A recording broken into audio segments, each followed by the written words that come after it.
This is Bob and Carol's DIY conversion van. It's a Mercedes Sprinter. We met them at the Oahe Reserve Campground near Pierce, South Dakota. And this is Bob's story. What are these walls made out of?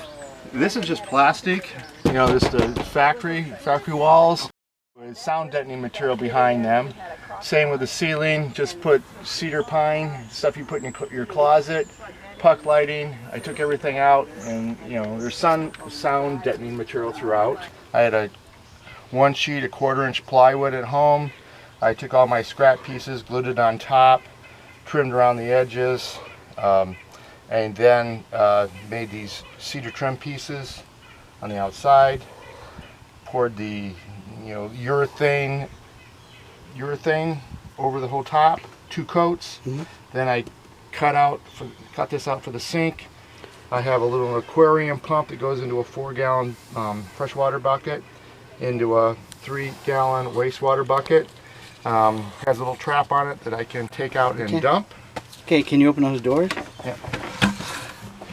Oh, I see. Freshwater, wastewater. Oh, that's, yep. Very handy. Yep, because actually in national parks, they are not going to want you to drip at all. No, no. All right. Then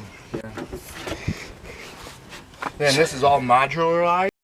That if I wanted to use it as an old cargo van again, in about 45 minutes I can take all these components out. The fridge is one component, the bathroom is another component, the sink is a component, and the bed's a component. I also bought an IKEA nightstand. I didn't want to fool around with making the drawers slide, so I bought an IKEA nightstand and basically framed around it. And then I put power supplies throughout the whole van to charge your cell phones, to hook up an AirPod to, and it's all being powered by our Bluetti. I also have portable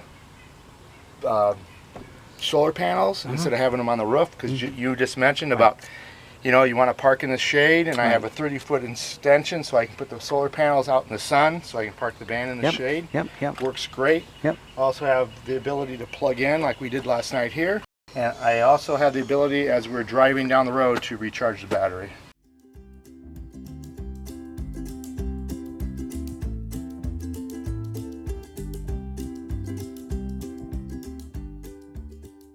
Tell me again about this. Bluetti. It's I don't know, 2000. I don't know all the. It's a solar generator. I wanted it because of simplicity. I did not want to put all the batteries in, do all the wiring.